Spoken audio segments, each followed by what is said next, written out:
I didn't hear anything back. So Yeah, that's what happens when buttons are being clicked. And oh, you we're think good to so? go now, though. Are you? How do you feel being out? Just freeballing it with the people and not allowed to make any mistakes?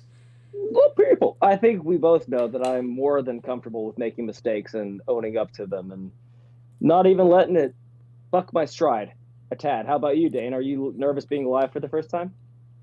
No, no. I think I make plenty of mistakes that usually don't get cut out anyway. So, even though it's not live, my business has been out there for quite some time now. Your your Almost 200 tism doesn't episodes in. your tism doesn't let you get nervous at all. Oh, The all the the time. the, the splash of the tism doesn't. You don't feel Yeah, any nervousness over there. yeah. But Well, I just we were push it supposed to down. go. Right, push him down. We were supposed to go live last week. What happened, Dane? What did happen? Oh, I think our was it you or was it the behind the scenes crew that was derelict Me. in their duties leading right up to Listen, showtime? I'm a derelict in and of itself, but there is no way that last week fell on my shoulders whatsoever. I think we Nope. gotta. We were to suffice to say we ran a dry test because you got to test your gear before you get in the water to make sure that it works because you don't want to get underwater. Speaking in scuba terms, you don't want to get Yep. underwater and realize you can't breathe when you're 30 feet down. It's a big problem, right? So anyway, we dry ran it last week unintentionally, kind of, but we followed protocol accidentally, and now we're safe. So now we're safely live, Dane, and it feels. Safely live. Is it everything that you thought it could be? Well, hey, listen, I really like your, test your what was your analogy there? Test your equipment, test your It's what? a dry run, dry Yeah. test your gear, right? Yeah, Yeah. yeah. I especially like that analogy because that analogy for how we tried to pull it off last week was we were about 5 minutes to showtime and we were on our way over the store to buy the equipment. That's that's Yeah, how that's how well, we were that's testing a it. normal procedure for our family. I don't That We were right at home with that kind of stuff. that is a WMD production if there ever was one. But Well, go ahead. I was just if did you have anything that you wanted to tell the people before we get No, it's into the just show for the day? a little soft apology, and then we could jump in. That's all I wanted to do. You ready to Oh jump yeah. in, Well, Dan? listen, all five of you that got our announcement at like 5:15 p.m. on Friday last week that we were going live at 6 p.m. We apologize because we know that you planned If your entire 45 minutes around seeing us. if you waited the whole time until this episode, you are the true champions here. You're the real MVPs. That's right. You are The our day committed. ones. So, Exactly. with that being said, David, are we ready to talk to the memes on the other side of or on the other side of the jump in? Let's go.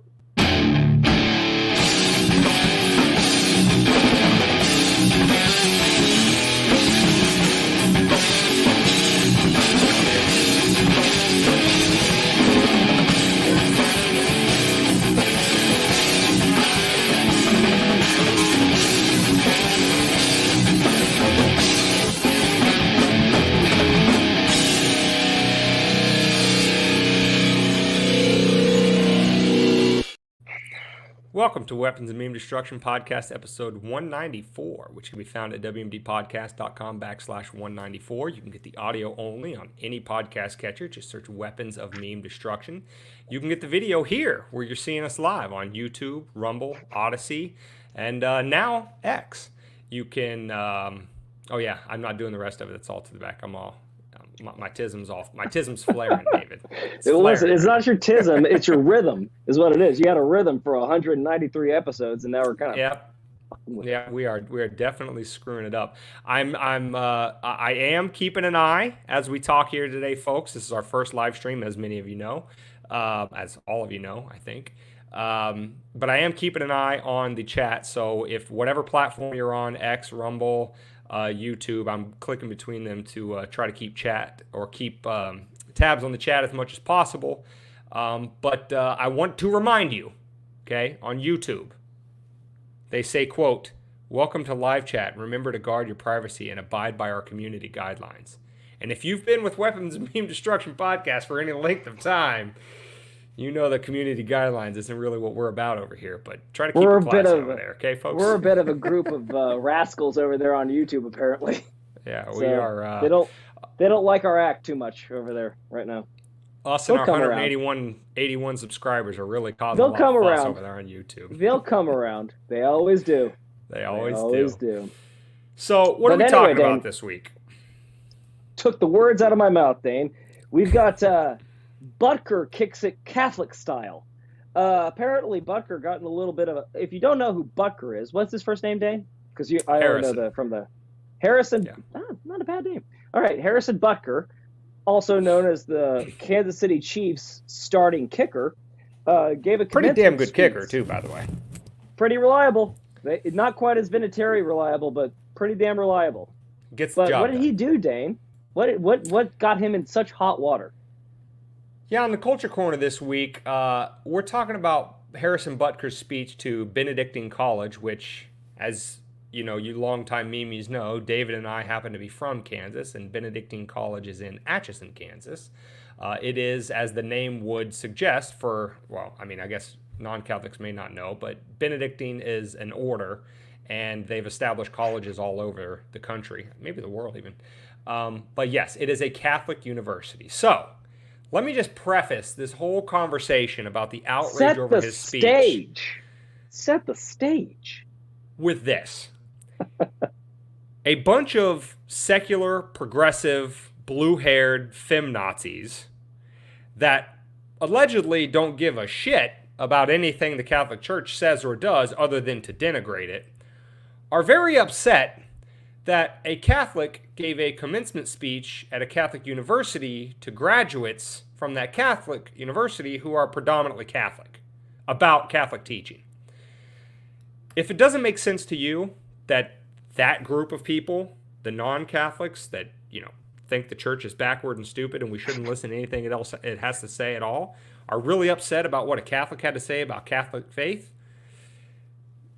if you're confused, you're in the right spot. First of all, at the beginning of this story, I was wondering, what university, and no offense, I'm going to shit on Butker a little bit, what university's graduates are like, you know what? I would like to hear from an NFL kicker right before I go into the world. He's really going to set me straight. No, not Jerry Seinfeld. I don't want Dave Chappelle. I don't want a huge celebrity. I don't want Arnold Schwarzenegger. Give me old Harrison Butker, all right? That's the real money. That's where the real money's at. So, first of all, if you're hiring a kicker for your college commencement speech, it's probably not a large school. And as you mentioned before, it's in Atchison, Kansas, which is not a huge city in Kansas, if you are not following along with... As far as huge cities in Kansas go.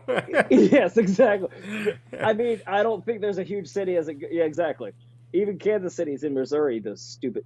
Don't, that's just Kansas logic. Don't ask me to... Don't start.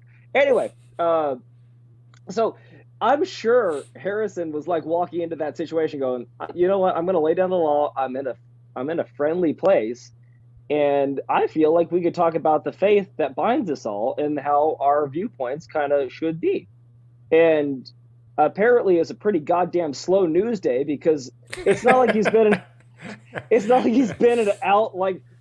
like he took the mic at the Super Bowl party and he's like, more Catholics rule, yeah, marry, have kids, blah! God's awesome. He didn't do that. They had to track his ass down at what is Benedictine College?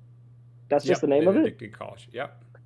All right, well, they, like I said, they must have really, they really took that, if ever there's a crime, we will be there. If ever there's somebody that stands up against a tranny's rights, we will be there, by God. No matter how small, we will search down in Atchison, Kansas for a kicker in the NFL's commencement speech to get royally pissed about. Now that you bring that up about, going down to the micro to find things to get outraged over, that reminds me of our experience, not to make this about us, but you are here at Weapons of Mass Destruction. That reminds me of our experience and what we talked about on YouTube with all the bans and strikes and everything else like this. Really? YouTube censors? You couldn't find anything better to do than to come and, try to completely nuke a 200-person subscriber podcast on your platform. Like, we're the biggest fish that you had to fry on those particular days, and multiple days within a few months period. They let us know they were not happy with us. Yes, they did. So once we were on their radar, they're like, hold on, what are they saying? And then they went all the way through our back catalog and started giving us strikes and handing out bullshit like it was fucking right. And I mean, a belated Christmas. And if this is your first episode here, let me just remind you, David is wont to do this a lot of times, where he makes an incredibly profound point completely unintentionally.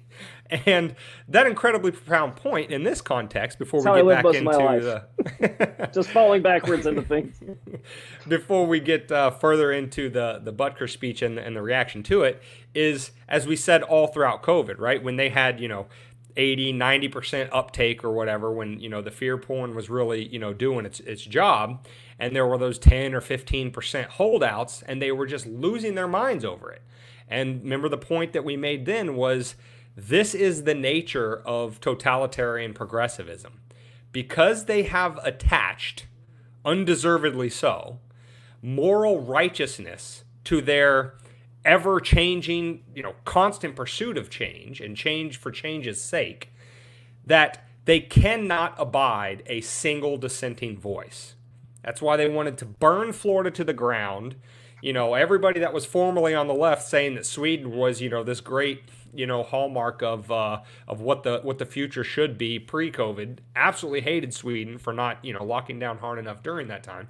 And it didn't matter if it was one nail out of 10,000 that was sticking up. They were going to obsess compulsively over trying to hammer down that one nail.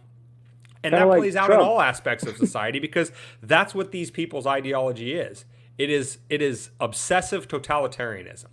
If it's a 181-person podcast, they're going to try to get it nuked for saying the wrong thing.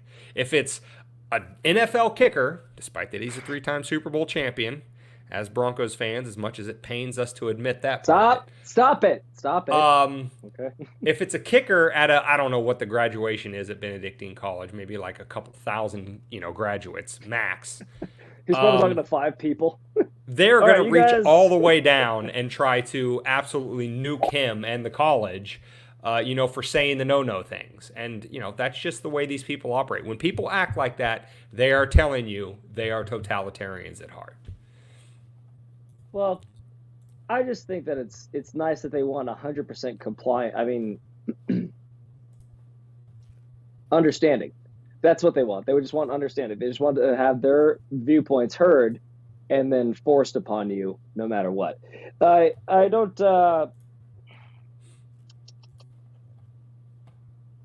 know. I just Atchison, Kansas. I still can't get over it. How there's so much shit going on. I mean, they should be shitting in their little britches that their boy agreed to, duel with Trump this week. But no, they can't be happy about that. They have to find a guy that's speaking about his ideology, and they don't like his ideology. Therefore, they have to say that. But by the way, too, did he say anything egregious? Did he say that Catholics need to start taking over the world and we need to start, casting out all the other people that don't believe in Catholicism, which is, or calling the people that don't believe in Catholicism like deplorables or not really human, or was there any fiery vitriol that was in there, or was it just basically his viewpoint on Catholicism and where the world's going? The only statement that could even be, if you were giving it the most uncharitable interpretation you could possibly come up with, is he said, he was talking about the Associated Press, how they wrote negative articles about the college. And I don't even think, obviously it wasn't related to his speech because he said it during the speech, but whatever this AP article was that he was referencing, is he said something to the effect of, the writers at the AP didn't expect, the people from this little college to meet their sort of, derision with pride. And then he just made the kind of passing comment about not the sort of sinful pride that has an entire month dedicated to it. Now, obviously, People have taken and run with that, which again, it's an uncharitable interpretation of what he meant by that, but it's not a completely out of left field one like the other things that we're getting ready to talk about, his other sound bites that, lit people's hair on fire. It's easy to take that statement and be like, oh, well, he's saying that everybody that is under the general umbrella of pride, pick your favorite rainbow flag, is being sinful. Well, two things about that. First of all, that is general Catholic teaching. I hate to break that to you, but that's not the only faith in the world that thinks that. And the actual teaching in that regard, shared amongst almost all Christians, is that you love the sinner, hate the sin. And in one context, it can be the LGBT stuff, fine. But in other contexts, it's any other sin that you can possibly imagine. Greed, avarice, murder, adultery. Love the sinner, hate the sin. Gluttony. Again, that's just general, Catholic teaching. So again, if you're offended by the fact that somebody's faith makes them think that the way you live your life is sinful, again, my question to you, and the reason why I preface this with the whole thing about being outraged about a Catholic talking to Catholics about Catholicism, is what do you care, right? Yeah. If you are not Catholic and he says, my faith tells me that what you're doing is a sin, I don't hate you, I don't wish ill upon you, I pray for you or whatever, as much as you think that that's a useless endeavor, the point is, it's his faith, it's his belief, it is what it is. And if that's not your faith and your belief, then keep it moving. Who cares? What did he say to really hurt you? But, they lost their minds over it anyway. The only thing I'll it's a good point that you brought that up. I was just thinking, like, give me the point again. What were you saying right there? Because there was a moment of brilliance in there, and I was like, I need to grab love the sinner, hate the sin. It's not your No. faith, so what do you care? Yeah, okay, there you go. Thank you very much.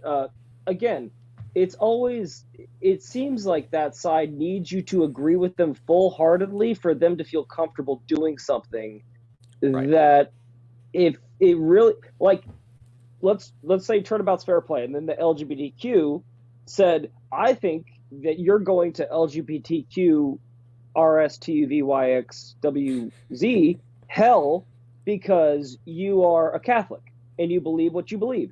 Does that Catholic go, oh shit, I need to get rid of the LGBTQ because they made me feel bad about the thing and now I'm doubting whether I should be doing the thing? No, they don't do that.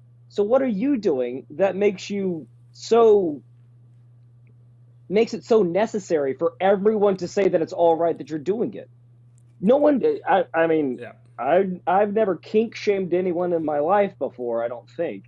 But if that's your kink, that's cool. But you don't go walking around going, hey, I can't blow unless I suck on someone's toes, Like, hi, nice to meet you. Like, that's not a part of your identity. You don't make your kink a part of your identity, but this other group has. And apparently, when other people say what they're doing is wrong, it must hit them on some nerve, because that just sends them into a rage. And no, you have to accept that I'm right. Like, no, I don't.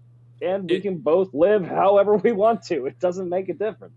Oh, by the way, with this whole God thing, wait until they start looking at their dollar bills. They're going to lose their fucking minds when they see what's written on that. Holy shit. Yeah. Yeah, no, you're exactly right. And it manifests in all kinds of contexts. And this is kind of why we were, leading off with this whole, like, tyranny of progressivism, that they need everybody to agree with whatever the thing is that they just made up 5 minutes ago, or else, you're driven out of society.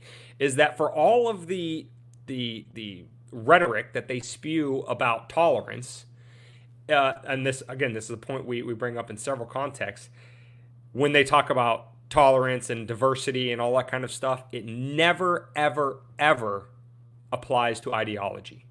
They will tout diversity amongst a whole bunch of different irrelevant characteristics, like what color your skin is, or what gender you are, racism, or what your career sexism is, or what your socioeconomic status is, or whatever. Classism, diversity and tolerance for all of those things.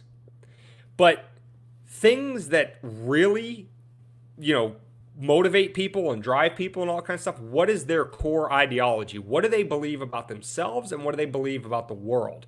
There is no tolerance for diversity in that regard. If you disagree with them in any minor respect, even if you agree with them 95% of the way, but you deviate 5%, they want to take off your head. And again, it's that same tyrannical mentality. It's that not only does everybody need to get on board with our program, again, even if we just made it up, and 2 years ago, even we would have thought that was crazy, the thing that we made up now. But even if you say, yeah, I kind of agree with this thing that you made up 5 minutes ago, but this tiny little part, they lose it. Their hair's on fire. So, and if you think we're making it up, remember when Antifa was going around in different places during the BLM peaceful protests, mostly peaceful protests, and they were like stopping people on the street and making them like do the like Black Power thing and forcing them to do it under threat of physical violence. So the anti-fascists were taking a fascistic approach to solving the problem that they had in front of them. It's almost like the tolerant people are intolerant of other people's viewpoints. They were making you. They were making you do the.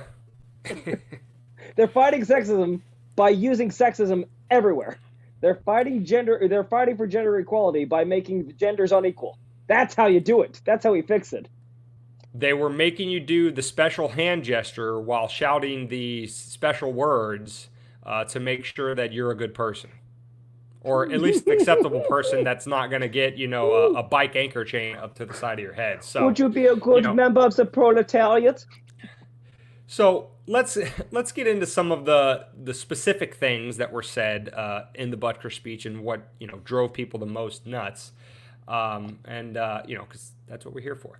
So, but before that, I just want to preface this whole thing because this whole outrage about, I know we've been doing about 10 minutes of prefacing, but this whole outrage about Catholicism and it's too backwards and traditional and antiquated and it's this terrible stuff that just wants to keep women down and all that kind of stuff. This isn't a matter of opinion. This is a matter of historical fact. When Christianity came along, it stood apart from all of the religions of the world at that time in terms of its uplifting of women. All of the other major religions of the world all had, especially the ones there in the Middle East and ones that came a few hundred years later in terms of Islam, viewed the woman as subservient to the man. They need to do what the husband says, all that kind of stuff, blah blah blah, right? But other than Jesus, who is the single most important person in all of Christianity? It's Mary, his mother. Who is the one that when his own apostles were not, sufficiently, not worshiping, or sufficiently, serving him in some respects, it was the women. It was Mary Magdalene. It was, I forget the name of, maybe it was also Mary Magdalene, the one that washed his feet when he came in the house and everybody else ignored him. The New Testament is littered with examples of Jesus himself directly, and then after that, tons of female saints in the Catholic tradition and all of that kind of stuff. That was a completely unique thing to early Christianity and leading all the way up to today, of the exaltation of women and placing them on at a co-equal footing with men and exalting their capacity to bear children, and the fact that Mary was the first one when God said, hey, you got to do this really hard thing, and Mary had the strongest faith of any human being alive and said yes. Like, all of these things have trickled down. Joseph had to be pretty cool. Joseph had to be pretty cool in that Joseph situation. had to be pretty chill about it. But all of these teachings that have been around since the very beginning of Christianity, that was anathema to the people of that time about putting women at the front of the faith. And so, this idea that Catholicism puts women behind and keeps them, in the 1950s, again, that is a completely disingenuous, ignorant view or understanding of what Christianity teaches about women in particular, and that really infects the reaction to Butker's speech. So, I just wanted to put that out there at the outset, because when he'll say things about traditional marriage and motherhood and being a wife and all that kind of stuff, they immediately throw up their blinders and they think, oh, wives be subservient to your husbands, blah, blah, blah. But again, that could not be further from the truth, as it were, in terms of, Christian, teaching. So, David, I don't know if you have anything to no, jump in I'm on okay. that, Let's get to what he actually said, seeing as we're 25 minutes into, and we still haven't said what he said. So, yes, let's get after it. Okay, so one of the first things that he said, and again, the context is proper. One of the first things he said, or I want to start with, what was the theme of the speech? The theme was about staying in your lane, because staying in your lane is a key to good leadership, no matter what your lane has to be, whether it be in politics, whether it be in the church, whether it be in your family, whatever the case may be. Stay in your lane, and to the extent that it makes sense for you, embrace tradition. And he didn't just apply this. If all you did was read headlines, you would think he just applied this to women. He actually started out the first 5 or 10 minutes of the speech absolutely excoriating the clergy of the Catholic Church, saying that priests and bishops and even the Pope, were obsessed with being what he called the Church of the Nice, in the sense that they were ready to compromise on matters of faith, core tenets of the Catholic faith, in order to be more socially acceptable, to be more with it, to be more with the times, and to change the church's core teachings in order to become more popular and get more adherents. And again, with staying in your lane, he's like, if you're going to be a bishop, if you're going to be a priest, if you're going to be a church leader, you need to stay in your lane. You need to lead the flock according to Catholic teaching, not whatever the secular the secular obsession of the day. So that was about the first 5 to 10 minutes. The first quarter to half of his speech was excoriating the church itself. But then he made some kind of tongue-in-cheek comments. For example, one, he, I guess, drew down the ire of the Swifties by making a tongue-in-cheek statement that when priests or bishops become too familiar with their clergy instead of leading them, that familiarity breeds contempt. He said, as his teammate's girlfriend says, and we're supposed to be terrified of the Swifties, because he quoted Taylor Swift. She did not come up with that fucking phrase, by the way. That was a phrase before she ever existed. Go off, son. That is the key point there. So I'm gonna turn the floor over to you on that. Holy shit. No, Taylor Swift's done it, so we have to say Taylor, because Taylor, and, well, I mean, if I didn't hear about it enough during the goddamn Super Bowl and the whole season leading up to it, Taylor Swift did not invent the sun because she said it once in the goddamn song, okay? She's never, ever, ever getting back together. That's, is that just the phrase? Hey, you remember when Paris Hilton tried to say that's hot? That's her phrase, like she's trying to like patent. People don't forget. Exactly. Fucking exactly. Like, yeah, people don't forget. And everyone went, back when apparently we had common sense, we went, no, that's a phrase that literally can be said in the kitchen. Don't touch that. That's hot. That has nothing to do with you. You can't just take that phrase. Taylor Swift did not invent that phrase. And lest we get canceled, we are live. I'd like to have more than one live show. I will not go in on Taylor Swift, but suffice it to say, I don't think there's going to be a lot of Swifties in our fan group if they actually ever do get my 2 cents on Swifticles over there. Yeah, not. Fortunately, we don't have that many room temperature IQ brainlets following us, so that part is good at least. So that's the first kind of group that he apparently made angry. But then after he moved on from criticizing the clergy first, he then moved on to secular leaders like politicians. He was talking about how Fauci, who is allegedly a Catholic, was the kind of orchestrator of the terrible, evil policies that all throughout COVID led to a situation where priests could not go and give last rites, could not go and perform the sacraments that all Catholics are supposed to uphold as really important aspects of their faith. That COVID policies allowed many, many people to die during COVID without receiving the sacraments. And then he talked about Joe Biden making the sign of the cross at an abortion rally while claiming to be Catholic. So again, back to that theme of staying in your lane, he moved from church leaders to secular leaders to say, listen, just because you call yourself Catholic doesn't mean that you have any sort of monopoly on truth and righteousness. You're going to have to live according to the dictates of your faith, and that requires you staying in your lane, not, being a bad leader and formulating bad policies because, you're letting yourself, kind of blow with the winds of whatever popular opinion is of the time. Well, that's the point to lead, is to not blow with the winds and to keep the bearing. That's leadership. I guess, again, we haven't seen good leadership in a very long time. So it's hard to remember what it looks like, but that is what leadership is supposed to do. What else did he say, Dane? More on the leadership that we experience later in this show. Stick around for that. We promise you're going to enjoy it. Ooh, that's a steaming bowl of foreshadowing you just served up there, Dane.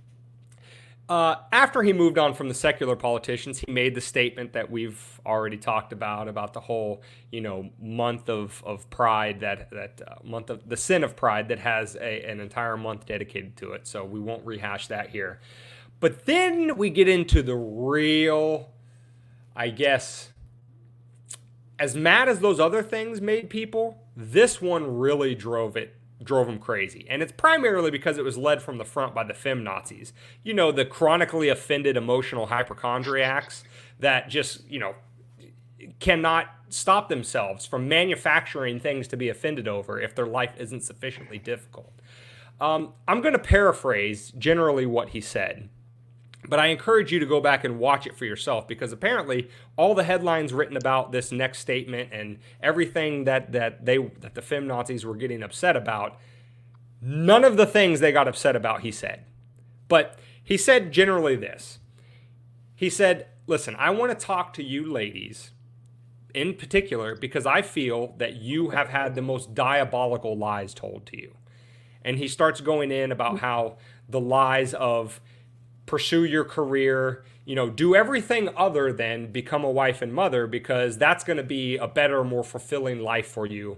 But really what you're going to be more fulfilled by is by being a wife and mother. He said, no doubt, many of you are sitting there thinking right now about all of your careers and promotions that you're going to have. And he said, first of all, he told them congratulations. He didn't tell them you wasted your time, your degree's stupid, why did you do this? He didn't say any of that. He said, first of all, congratulations.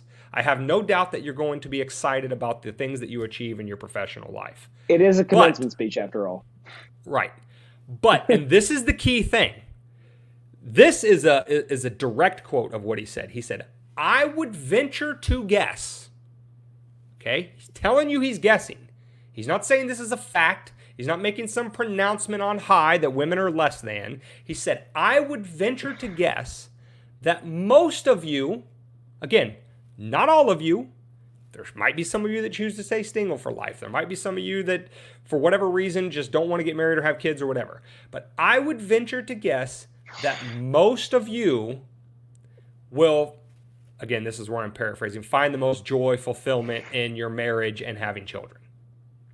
Again, totally unoffensive statement, because I would venture to guess, me, Dane, your humble half of the hosts of WMD podcast, would venture to guess that as a statement of objective reality, he's probably correct about that.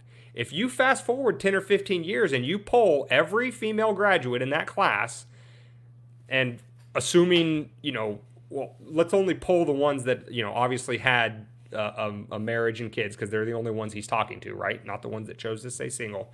And if you ask them, build your list of things you accomplished in your career and your kids. What are you most proud of? You're hardly going to find a mother that isn't, like Eminem's mother, or ones that are, chopping their kids' parts off and feeding them hormones before puberty. Unless they're those kind of mothers, you will hardly find a mother who will not say that their most crowning achievement, the thing that they're most proud of, is their children. That's just a completely normal thing for a parent to say about their children. I am by society's measure a very I don't know, successful individual professionally, but that pales in comparison to the way I feel about my daughter. So why is that an offensive thing to say?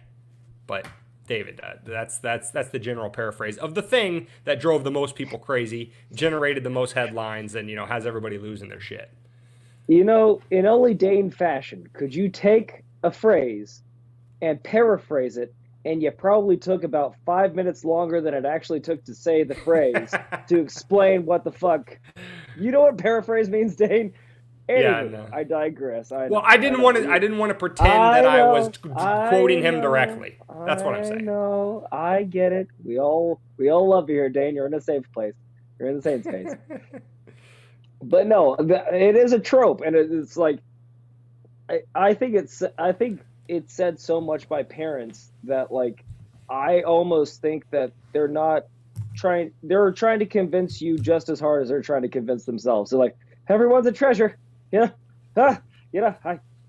was successful. I won 5 Super Bowls, but it's my kids, it's my family that I really care about, But I mean, Cristiano Ronaldo said that that's the important part, and he's the GOAT. So, he doesn't have to lie. All right, he's living his best life, and he's still saying it too. So I kind of gotta, just like on that anecdotal evidence alone, think like, hey, maybe parenthood's pretty awesome. But yeah, and again, he's not condemning. He didn't condemn either. He didn't say, well, you should become a mom or else you're kind of a piece of shit. He was like, well, you can do both, and I bet you money you're going to find more satisfaction out of being a mother than you ever will. Because let's be honest, let's address the elephant in the room. Who here hates their job? Raise your hand. I hate my job. Every single person that I've ever almost to a T. Like, unless their like job is a YouTube like gaming streamer or some shit like that, or a musician, or actually they hate their job too. They're like, fuck, I gotta go on tour. This is gonna be forever. Like most people hate their jobs, but then people act like women have to go out and get that job or else they're not women, and that doesn't even make sense either. So why do women have to go out and get jobs? Why do they have to fight upward? And I'm not saying they can't. I'm not saying they shouldn't. I'm just saying, why do they have to? Like, the women's lib movement was to get to be able to do it, not to have to do it. But now we live in a society that, I mean, like you said before, I would be a relatively successful person as well if you looked at my, numerics. And it takes two incomes to support us comfortably. And it's almost like they knew that they were going to create a society that needed 2 incomes so they could charge extra for it. So that's why they got more people into the workforce. It almost seems like every good thing also comes with a side of shit to have to eat along with it. And I feel like that's really where the women's lib movement took a turn for the worse, because now you have to work as a woman as opposed to get to work. David, you got 2 profound unintentional points in one episode. You're really knocking it out of the park on this one. And but before I get to that point, I want to say a shout out to Emilio. Emilio is in the chat. Say what's up, Emilio. We got Drumming for All. Love you guys over there, doing great work. If you have not checked out Drumming for All, go check them out. They're in the chat as well. Thanks for joining us, guys. Feel free. Just keep jumping in those comments. Tell us where we're right, we're wrong, and give us some extra talking points. But no, David, that point that you just made about the whole, what are they really mad about and all that kind of stuff. Again, back to what we always talk about.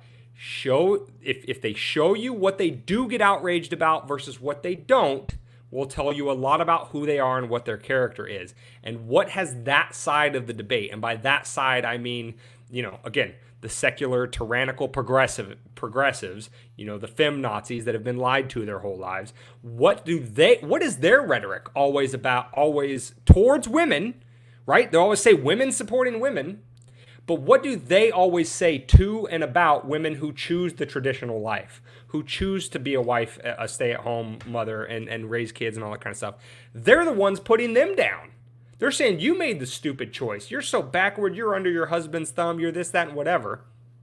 But then when the opposite side of the spectrum says, no, there's virtue in that. That is a very valuable, way to spend your life, is raising the next generation. They treat that, the other side, the Femnazi side, they treat that as an attack on them when they're the ones that are attacking the people that chose the traditional life. Again, thou doth protest too loudly. The thing that you're so mad about is the way you feel about the people who chose a different life from you. And so when somebody comes along and says, those of you who chose a different life, good for you. That's a good thing. Don't let society beat you down. Don't let society tell you that you wasted your life because you chose to stay home and raise children. That's a very valuable thing to do. It's virtuous and it should be applauded. And what does the left hear when somebody says something like that? Women just need to stay in the kitchen. And again, you protested too loudly. And again, yes, you're exactly right, David. It all ties back to, and the reason why this is Culture Corner is break up the nuclear family, because if you don't have one income earning for the entire household, which again, they cut it, they burn this particular candle from both ends by completely stealing the purchasing power of your dollar, so it makes it nary impossible for a household to have one income anymore. But then they also try to shame you for not getting out in the world and making yourself essentially a tax slave. That's ultimately what the on-high betters in the government, the bureaucracy, the people in the ivory tower with their gender studies degrees, that's what they're telling you, Femnazis. They're telling you, you have the same earning capacity as a man because we need you to get out there and make money so we can tax the shit out of you. We don't want you staying home raising kids. That's just lost tax revenue. So that's really what this is all about. And then when a Butker comes along and says, no, there's value in that. What it tells them, if they're doing some like internal introspection, it tells them that you fell for it. You fell for the government's narrative. You became exactly what they wanted you to become. A soulless, income-earning drone that has nothing, in terms of your legacy to carry on forward, and you bought it. You bought the argument, hook, line, and sinker, and you didn't question it critically, and now you're regretting your choices, and you're mad that he's standing there up on that stage told you that, it probably wasn't a good choice. That's really what this outrage is really about, because, again, like we said with the whole Pride Month thing, you could do an uncharitable reading and take offense at that. I could see how that would happen. There is no way to uncharitably read what he had to say about being a wife and mother to get out of it all of the outrage that they're drawing from it, other than if you are offended by the fact that you feel like you made a bad decision. And again, that's on you. You have your own work to do. But self-reflection doesn't seem to be something they do on the left very often. But ever. seeing as we're 42 minutes into this one topic, is there anything else that he discussed that was flammable?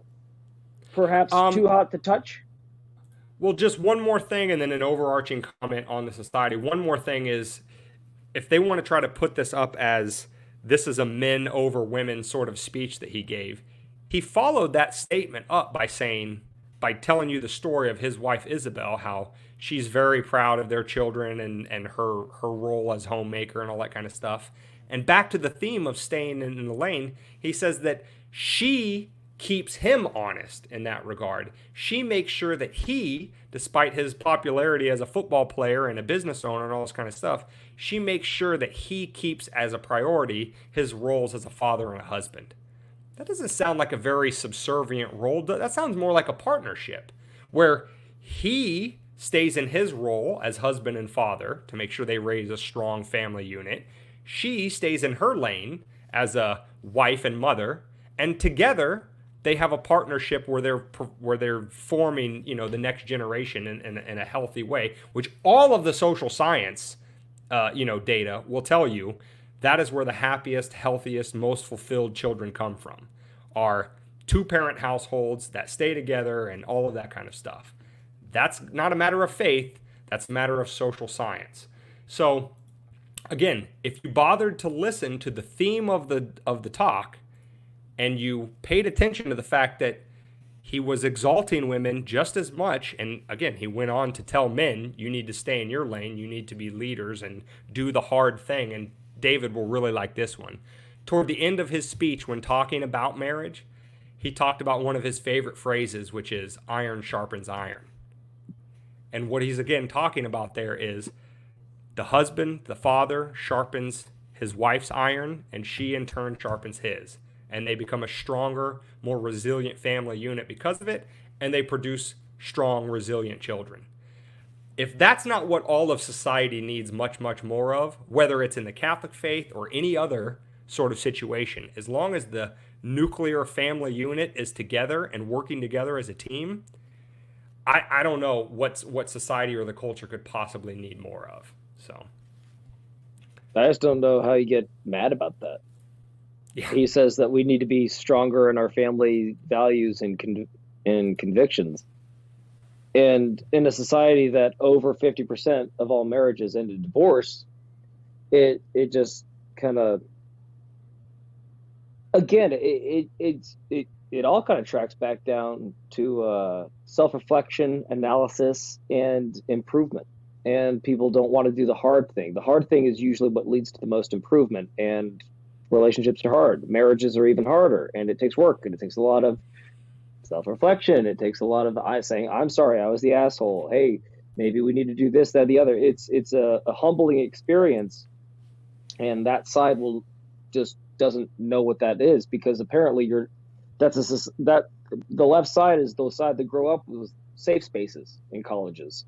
And you got to shout down anybody that came onto your campus that you even subtly disagreed with. You chased them with torches and pitchforks like they're Shrek from the fucking, from Shrek. I don't know if they realize how big a catastrophe this truly is in that ideology, but we just got to see it for the last couple of weeks with all these protests. Most of those kids out there had no idea what the fuck they were doing out there.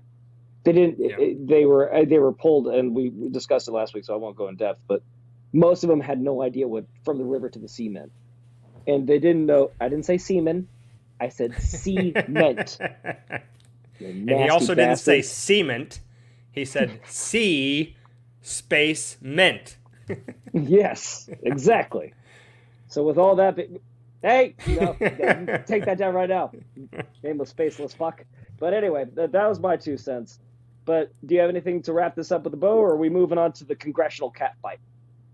I mean, just one last thing, and this is it. I promise. I should have given you the option. I should have just moved on. Anyway, go ahead.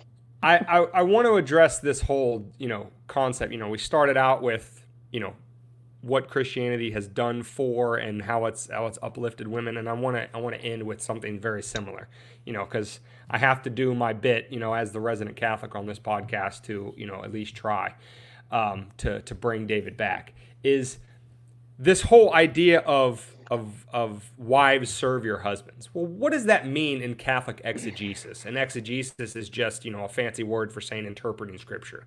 So what is the Catholic teaching on that particular biblical passage that everybody points to say that's how backward Christianity and in particular Catholicism is? What does it mean to say, serve your husband, women serve your husbands? What that means is the wife serves the mission of the husband. That begs the question, what is the husband's mission? And in marriage, in Catholicism, the analogy is always the relationship between Jesus and the church. And what did Jesus do for the church? The church is not the building, the church is the people of Christendom. What did Jesus do? He died. He laid down his life for the church. So Jesus' mission, as the husband in this analogy, Jesus' mission is to lay down his life for the benefit of his wife. So back into the man and wife marriage context, if a woman is being subservient to her husband, to his mission, and his mission is to lay down his life for his wife, then by being subservient to his mission, she allows him to lay down his life for her. Now, that could take the grand gesture of literally taking a bullet, but it is in the everyday of he goes out to earn to try to make, the family, financially secure and independent. He, does the hard thing, works the long out. And again, this is borne out in social science data. Doesn't matter what the field is. If you look out across the board, men work longer hours. This explains the vast majority of the wage gap. They choose to do it. Now, not always because they're in a marriage situation, but the point is that men are to sacrifice their life, their comfort, their pleasure for their wife and by proxy their children. That's the marriage environment. So even that the sort of wag your finger passage about, telling women to be subservient to their husbands, understand before you object and say, oh, this is all backwards and, women are second-class citizens in the Catholic faith. Understand what it is that's actually taught in the faith, before you make that objection. I just wanted to throw that out there because although that wasn't a feature of his statement or general, that's sort of what's in the back of the mind of these Femnazis that, have been, their hair's been on fire over this whole thing, is this concept that they've built up in their own mind, which the faith doesn't even teach, that women are second-class citizens. It's not true. It's not what he said. That's not what Christianity or Catholicism is about in any way, shape, or form. And I just want to leave you with that. So. Nice and succinct for you, Dan. Emilio says, so basically, and I think there's, he says, so basically social science is sexist. Got it. He gets it. This guy gets it. Nailed it, Emilio. Nailed it. That's the cream of the crop of the sane space there, ladies and gentlemen. So with that being said, David, we're on to the fun part of the show. It's gonna be a cat fight. Oh, man, if you thought that you got some high-quality entertainment, some drama, some clapbacks, so to speak, on the latest Real Housewives of whatever fucking city we're in tonight, you are in for a treat, because this is as exciting as C-SPAN has gotten in the last 20 years, and we've been to multiple wars over that time, so check this shit out. Yeah, I think it was either late last night or earlier today.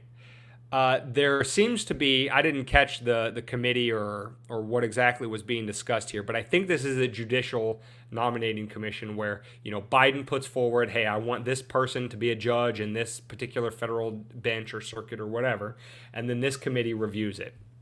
So we have Marjorie Taylor Greene, the sort of bombastic, GOP side of the House, MTG, asking her questions, and then we have absolute hilarity and chaos ensue. So we're going to play this for you and pause it periodically and react as we go. Preemptively, I didn't know you could talk like this and here. I didn't know you could do that. I didn't know you could talk like a normal fucking person, because you just start hearing some oh, what now? Like some real chatter back and forth. It's exciting. Go ahead, Ding. Go. Well, David, in American history, we have literally had congressmen beat other congressmen with a cane. I remember on the floor. But that was back in the day. I remember when there was a couple of months ago, there was a guy that was ready to go. He's like, I want to fucking fight you right now. He's like, yes. Go right now. They're taking their ties off and shit. I was like, yes, yes, exactly. Democracy. Democracy. And every time, personally, again, and then I promise we'll play it and then we'll start reacting. Every time I see this kind of stuff, my thought immediately goes to, you parasites are literally ruining our lives with every single breath that you breathe up there on the Hill. The least you could do is entertain us. And today, for once out of a very rare instance, they finally delivered. A little bit of entertainment, a little bit of hilarity. If this is what my tax dollars are paying for, I'll take it. So, all right. Marjorie Taylor Greene is going to lead it off. I'd like to know if any of the Democrats on this committee are employing Judge Merchan's daughter. Please tell me what that has to do with Merrick Garland. Is she a porn star? Now, I have no idea what that off-camera, I don't know who said it, but what that off-camera guy was talking about, asking about if she's a porn star, not a clue. But that is heavily overlooked for reasons that you're going to understand here in a second. We don't, no. We're not brushing over this topic. I bet you money. I want to zoom out right now. I bet you money he's like Googling her and like nude, like clicking the button that says not save Google search as he speaks. Is she a porn star? I need it. What's her OnlyFans? Shit, yeah. What's in a month? Or as the kids like to say in the comments, what's her at? So Marjorie Taylor Greene there making a rather uninteresting question there. She's asking the Democrats on the left side of the committee. She's saying, hey, listen, do any of you happen to employ, have on staff this judge's family members? Just, I think, what'd she say, daughter, right? Is that happening? She's trying to say, do any of you have a bias to vote a certain way or another? Completely unobjectionable thing to ask. Who will, seen later, a female congresswoman on the left side says, what does that have to do with it? And then it quickly goes downhill from here. And by the way, if you're sticking around Goldman, that's right. If you're sticking around to find out if she was a porn star, she was not a porn star. So if you're trying to log off now, don't worry. As far as we know, because we don't know who he was talking about, we don't know if he knew his mic was even on. The porn star thing is never brought up again, but without giving too much away. So and it's not stricken from the record. It's got to be in there somewhere. Probably much to his dismay. So anyway, let's get back into it. Right, he's advising. Okay. He's advising who? What? Do you know what we're here for? You know we're here about. Okay, that again also seems innocent and without context. Do you know why we're here? But you probably picked up the tone of voice as a little condescending. And again, for those of our listeners down in Australia or around the world that don't follow American politics, first of all, good on you. Second of all, Marjorie Taylor Greene, the woman that talked first, very Trump-esque, bombastic. So there is definitely no love lost between her and sometimes even her own party, but definitely the people in the Democratic Party on the other side. So if you're picking up a condescending tone about about the other woman asking Marjorie Taylor Greene, do you know why we're here? That's not unintentional. And then the fireworks. I don't think you know what you're here for. Well, you the one talking about. I think your fake eyelashes are messing up. No, I mean nothing. Hold on. Listen. Order. Mr. Chairman, that's beneath even order of your committee. Order. I do have a point of order. And I think your fake lashes are getting in the way of your reading. Now listen. Look Linda, how uncomfortable all the men look like there. Like, oh shit, this is getting out of hand real quick. Yeah, look at this dude's eyes in the back. He's like, that bitch, what? Say what? These guys are just mainly confused. But listen, I am a know-nothing, Caucasian male. Okay, I'm not entitled to have an opinion on most things, but even I know you don't make comments about a black girl's eyelashes, her hair.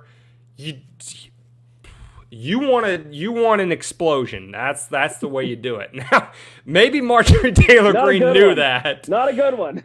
And she was eliciting the response that she ultimately got, but that was a way to start it. That's what I imagine was the reaction on the other side. So let's keep going. What you heard right there, right before we paused it, is AOC is going to come to her sister on the left's defense, and it's going to get better. I would like to move to take down Ms. Greene's words. That is absolutely unacceptable. How dare you attack the physical appearance of another person? Are your feelings hurt? Her words down. Oh, girl, baby girl. Oh, really? Don't even play. Baby girl? We are going to move, and we're going to take your words down. I second that. Oh, girl, baby girl, don't even play. I love it when Jenny from the Bronx, tries to get all hood and like she's from the streets. It's my favorite thing. It's my favorite thing. I mean, No, I know it's Jenny from the block. I'm saying she's from the I know. streets. She's from the Bronx, Yeah. right? I got it. Got it. Very clever. What I'm saying is, if I was falling asleep and I heard that, I would honestly think I was watching E. I would not think that this was C-SPAN. I would not think that this is elected officials leading my country to God knows where, trying to select a fucking, is this a judge? It's like a district judge, right? I don't know. I didn't follow it enough. Girl, don't play. Yes, Like, nameless, faceless and guy. then, Before we by go the on, way- I want to. This video is now your task list because it is chock full of sound bites that I want to incorporate it into the general. Oh, baby production of girl, this don't show. even play. So. Did your feelings get hurt? Oh, like, oh, Jesus. Girl, don't play. Like, can you say that on the floor? Like, is that legal? Like, I was pretty sure you're supposed to have like decorum or some shit. This isn't Parliament. You don't just get to say "Harumph" at any given time. Well, Like, as we are fond of saying, David, the emperor has no clothes. Now, the meme that we're destroying here is the mainstream respectability that our betters, definitely in government, but also elsewhere throughout society, because they, got letters behind their name from some useless university for the gender studies. But we need to give all of our tax dollars to these people, don't you know? Because they're the adults in the room. Okay, they're the ones that are the most studied and learned people in the human species. Of course. They're the ones that know the best way to do everything. And so I love it when this stuff happens because, at least for anybody paying attention, it kind of peels the scales back from their eyes of this, this myth, this meme that these people are entitled to a say. They're not even entitled to a say in their own lives, but they pretend to have a say in the other 320 million of ours. But we're going to go on. That's about all we can tolerate from AOC. Unfortunately, she doesn't show much more in here. But if you thought that was as bad as it gets, stick around. That motion. So who will have to pay? Okay. Ms. Green agrees to strike her words. I believe she Chair needs to apologize. recognizes No, Mr. she Perry. needs to apologize. Okay, hold on. Then after Mr. Perry's going to be recognized, then Ms. Green I'm not has 4 minutes and apologizing. 21 Well, then seconds. Okay, you're reserve not the right to striking your object. words. I am Mr. not Perry. apologizing. Now let's go. Come on, guys. What? And I come on, just guys. love the This is juxtaposition of this like genteel Southern guy that is like, how in the hell did I find myself between this? Like, he is so out of his depth on what the hell's going on here. It's hilarious. The juxtaposition is top notch. Why don't you debate me? Mr. Chairman, the it's minority. pretty No, self-evident. Chair you're not. Yeah, you're out not. of order. You don't have enough You're out of order. intelligence. Chair recognizes Mr. Perry. Okay, move to strike I'd the. like to I strike move to those strike the words lady's as well. words. I would like to Move to strike order. the lady's as well. words again. That's 2 requests to strike. 2 requests to strike. Oh, they cannot take the There's words. another motion to strike her words again. Please All right. get Okay. your members under Here's the control. correct apology. Ms. Green, do you agree to unanimous consent to strike your words? I repeat again for the second time. Yes, I'll All strike right. my words, That- but I'm not all right. apologizing. Without objection. Not apologizing. 21 seconds. Mr. Chair. Emilio Oh, says he fuck me. loves it. Don't we all, buddy? Don't we all? God. This, It's not even good. It's not even good drama. It's just shit. It's just fucking. You hear this shit in 5th grade at the lunchroom. It's terrible. Yeah, no, it's pretty bad, and poor Mr. Comer. I mean, The next thing you're gonna hear is, "You're not invited to my birthday party anymore." Well, good, because I wasn't gonna fucking come anyway. I was gonna be with Claire. We're gonna get an Earth terrorist. yeah, it's what a time to be alive. Listen, you know what, David? We talk a lot about the timeline that CERN put us on and how regrettable that is. It does have its moments.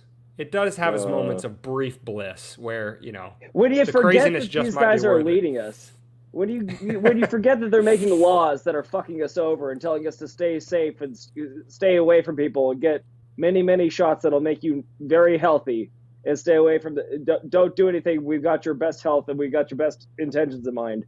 And then you see that, it's impossible. It's I know. impossible to think that they do. And at least maybe, like you said, maybe the veil's being pulled back a little bit more. Maybe we'll realize that they're all just fucking idiots and they have no idea what they're doing at any given moment. Maybe. Or maybe you just get some good comedy out of it for the next, probably a minute. Sane Spacer and Mimi Alexander says, put him on Springer and Mari. Yeah. Although even those shows might be a little too classy for these ladies, but Emilio says, recommendation for the WMD podcast, invite Vivek Ramaswamy on your show. Would love to. As a matter of fact, you know what? We'll get on X after this, and we'll send him a DM. That Emilio guy, he's going places. He is. That guy's got it figured out. We would love to have Vivek on the show, and we'll try. Listen, if we're big enough for YouTube to try to strike us down, I think we could probably pull Vivek. Although we are swimming in a pond with slightly bigger fish, commanding at least requesting his time and attention. So, but we'll give it a shot. It's a good suggestion. All right, so let's get back in the video, because again, it's still, the train wreck is still not over. It's God. It's and going. all the dudes are just so uncomfortable. Like, look how uncomfortable. What is that guy sitting to that guy's right? What is he? What's on his face? He's like, look. Are we done with this, really? Wait for their reaction to what's about ready to be said. Oh shit. No order. It's me. Ms. Crockett. I'm just curious, just to better understand your ruling. If someone on this committee then starts talking about somebody's bleach blonde, bad built butch body, that would not be engaging in personalities, correct? A what now? It makes her repeat it. Oh, what now? You said what? Oh, what now? Huh? What'd you built better, build back, built Peter built? What the fuck did you just say? You know what? I'm sure he's a completely terrible person who definitely deserves the position that he's in. But good on Mr. Comer for completely unintentionally diffusing the situation by not having a clue what's going on. What the fuck did you just say? His hearing loss is saving us. Drumming for all commented, just saw this Harrison Butker women's jersey just has sold out. Yes, both the men and the women's jersey, I believe, on either the Chiefs website or NFL.com has sold completely out. So we forgot to apparently mention those women don't know that they're supposed to be outraged. The DEI guy was at juxtaposition on that. We forgot to mention that, but go ahead. Yeah. All right, so Miss Crockett. Fortunately, she's not going to try to say. You think she wrote that one down, or you think she came off with that? off the top of she her had head? been quiet for the majority of this fight, and it looks like about 2 or 2.5 minutes. Yeah, and she knew. She was like, "Do I put the built back, or do I do back built? Bleach blonde, built butch body, built butch body." Like. Yeah. All right, I'm good. All right, now I'm ready. You're right, Alexander. She is way too proud of that one for it to have been organic. So anyway, she's looking at AOC too. Look at her. She's like, "I got it, girl." Let's get back up to it. Chairman, I make a motion to strike those words. I don't think that's part of it. I'm trying to find clarification on what quality. Chairman, motion to strike those words. Look at this guy. For fuck's sake.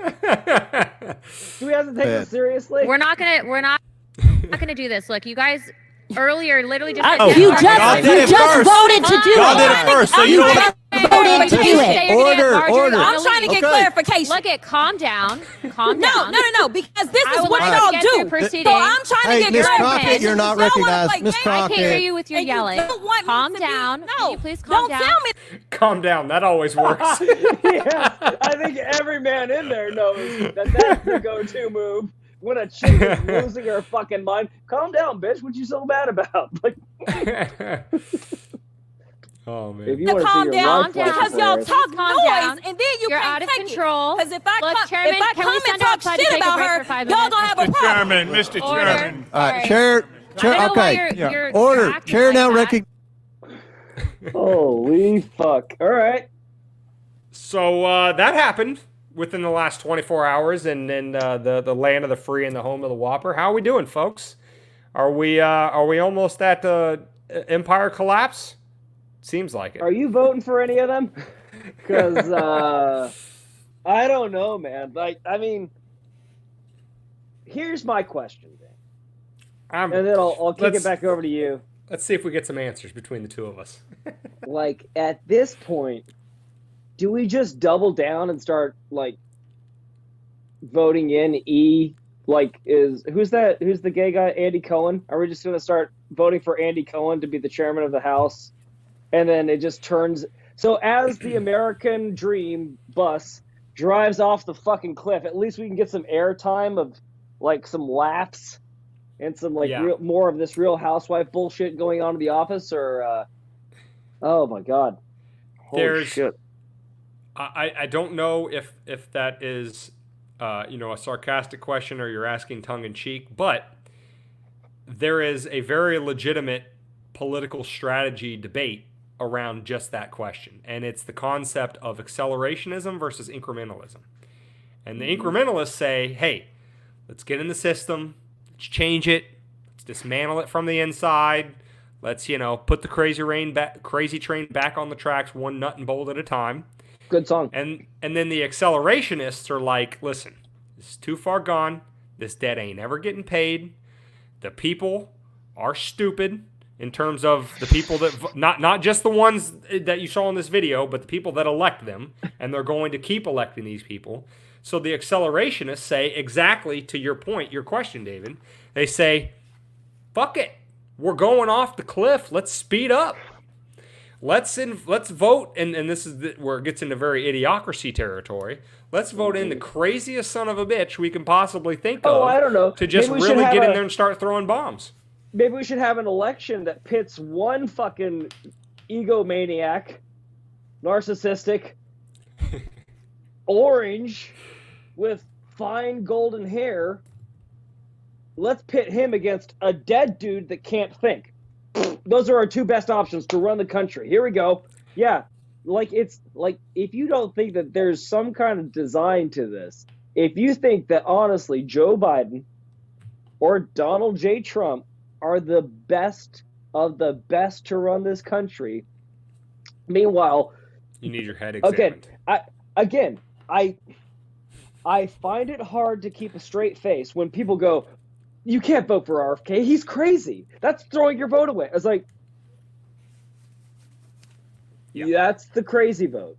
That's the crazy vote. Not voting for the dead guy that, we're just going to look the entire other way when everything crumbles, when everything crumbles around us. We're like, this is fine. Like, where's the meme of that guy on the bus? The fire. I'm fine. This is fine. Like, that's literally what we're doing right now. And then they're trying to get a guy that looks like he belongs in jail for, whatever crimes he's committed, having sex with Stormy Daniels. They can't get him because he's the Teflon Don. It's like nailing Jell-O to a fucking wall. They just can't get anything to stick. So they've gone all the way down to, like, we've discussed it before. Fucking saying he had a 3-2 and really he had a 2-2. Not that just like an apartment. So I don't know. I don't think that people hear words or at least try to grasp the concept of the words that they're saying when it comes out of their mouth when they say shit like that. And that's how you get this debacle on Capitol Hill, where there's the best and the brightest, remember, are supposed to lead us all to it. And that's what takes away the humor out of it. That's the real problem, is that if that was just standalone, if it was just like a meeting somewhere in a corporate boardroom, that'd be hilarious. And then eventually that corporation would crumble to the ground. But unfortunately, that's a meeting room in our government as it's crumbling. And that takes away a bit of the humor for me. Yeah. Well, what I have to say on this topic before I, these are my closing thoughts, is I want to answer two of Alex's questions because they are kind of interrelated. First, he asks, what would it take to change the whole voting system to begin with? And then he says, what do you do when there are no good options? So for the latter question, that's because that's a much shorter answer, is agorism. And for those of you who don't know, that's spelled AGORISM. If you want to, not rabbit hole, but if you want to, have your mind blown, look up agorism, what it entails, because it is about as much as any individual can do in a society that is in open and free fall collapse. And what agorism, teaches is be an anarchist in your own individual daily life as much as possible. And that's very simple stuff. So if you want to withdraw from the financial system, stop having bank accounts, stop using credit cards, use cash. Because cash is inherently less traceable. Get yourself paid in cash as much as possible, all of that kind of stuff. Grow your own food. Be as off-grid as possible. Now, it's not entirely possible in the 21st century to be completely off-grid, but any of these little tiny steps to be less controlled, less a part of the system, that kind of stuff. Go on Facebook and social media less. Stop doing things on your phone so much. That is what agorism is. It is starving the system of its credibility and control by removing yourself from it. Now, again, in your life, is that going to drastically change the situation? No, but you can set yourself up for a lot of, or basically you could turn yourself into what the military would call a hard target, right? If the regime on its way down wants to destroy everybody, the less dependent you are on its systems, the more resilient you become. Growing your own food, generating your own electricity, that kind of stuff. It doesn't mean you got to go out into the woods and be Ted Kaczynski, but every single one of those little steps that you take, you harden your personal target and you're less susceptible to whatever bad things happen when society collapses. The more complicated question, what do you do and change a whole voting system to begin with? Well, I'll give you the incrementalist answer, which is essentially a non-answer because it's politically completely impossible, but I agree with it wholeheartedly, is you reduce voting only to those who have skin in the game. So again, if you don't own property, you don't get to vote in, for example, anything that has to do with the allocation of your property taxes locally. If you aren't a net taxpayer, so if you draw more from the tax system than you pay into it, you don't get a vote, period, on anything. Because basically, with no skin in the game, you are getting to pick the people that make the decisions that take resources from other people to give to you. I'm sure you can't think of any programs like that at all. I'm sure you can't think of one. Right, and as we talk about on this podcast all the time, if we're talking about human beings responding to incentives, and if you're a person who doesn't contribute to the system and you only benefit from the system, your only incentive is to make the system pay you more. And fast forward a few decades, that's how you wind up $34 trillion in debt. It's millions and millions of people, election after election, voting with that sort of mentality. What can I get from the public trough? How much graft can I get to flow back to me? So you have to fundamentally change the quote-unquote right to vote, which, by the way, is not a natural right. It's not a God-given right. It is a secular civil right, and it can be taken away. We don't let felons vote, for example. It can be taken away for any number of reasons. Now, again, I say that's a non-answer because it's so politically unpopular. Any politician that tried to put that forward, or even something as simple of you have to take this 10-question quiz and know very basic civics questions like what are the 3 branches of government to be allowed to vote. No, but as soon as you suggest that, you're never going to win a seat, ever. By the way, so that's an incrementalist answer to your question, Alex. It's never going to happen. I like that you brought that up during a time where they're saying that they're trying to get rid of voter ID regulations so that they're going the opposite direction of everything I just said. Yeah. Exactly. So that tells you all you need to. And then if you think just to leave you on this note, if you think that's a good idea, then why stop there? Why don't we send in mail-in ballots to China? Send it right to their government. Tell them they can let other countries vote in our election too. Let the whole world vote in our election to decide how they want our country run. Because as we all know, I mean, technically that would actually be probably better. The country might actually run better because they'll vote for the people that don't come over and bomb their asses when they find out they have some resources that they want. But maybe that's the thing. Maybe we just slam through this wall and then we actually get something better on the other side. I don't know. But back to you. And then Alex, so the other side of that answer to that question, and this is what I'll leave you with, is the accelerationist argument for changing the voting system. You're already seeing it happening, like we talked about. The more bombastic, the more out there candidate you can possibly get, put those people in office. And then it becomes this tit for tat back and forth between the two major parties. The left puts in somebody like AOC, the right puts in somebody like Marjorie Taylor Greene, and then the acceleration takes place to the event that you have this, and then eventually nothing works anymore. The entire system falls apart. And again, that's good if you're in the position that you have already hardened yourself, as I talked about previously. I think where somebody falls down in this whole accelerationist, incrementalist argument is where you stand personally on how prepared you are for the collapse. I think if you're somebody that lives out in the woods and raises your own food and, filters your own water and that kind of stuff. You're so fucking hard. You are much more inclined to say, bring on the accelerationism, baby, I'm ready, than those of us that are heavily tied to the grid that are like, if shit goes ass-shaped tomorrow, I'm in trouble. Because I have guns, but I don't want to use them. So, nameless, faceless guy, I know you could see the comments. The last thing I want to say, Emilio has a good question. He says, for some reason, I can't make a donation to your YouTube channel or become a member. Emilio, I'll tell you these two things. First, you can go to WMDpodcast.com. You can go to the Support Our Work tab, and you can see, if you want to do just a one-time donation, a monthly recurring donation, you can see all of your options there. Everything's accepted. Down in the comments, if it's not live on the YouTube channel, what it will be later when we upload, you'll see our Bitcoin wallet. You can donate Bitcoin.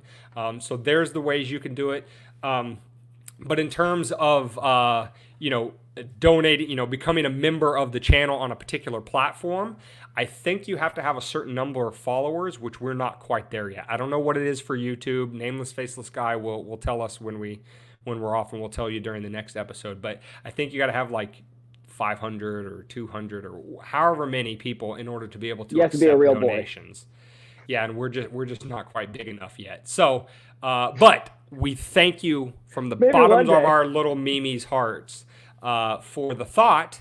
And in the meantime, like, subscribe, share. You're already doing it. You're in the comment section. You're telling friends and family about us. You're helping growing the sane space that way.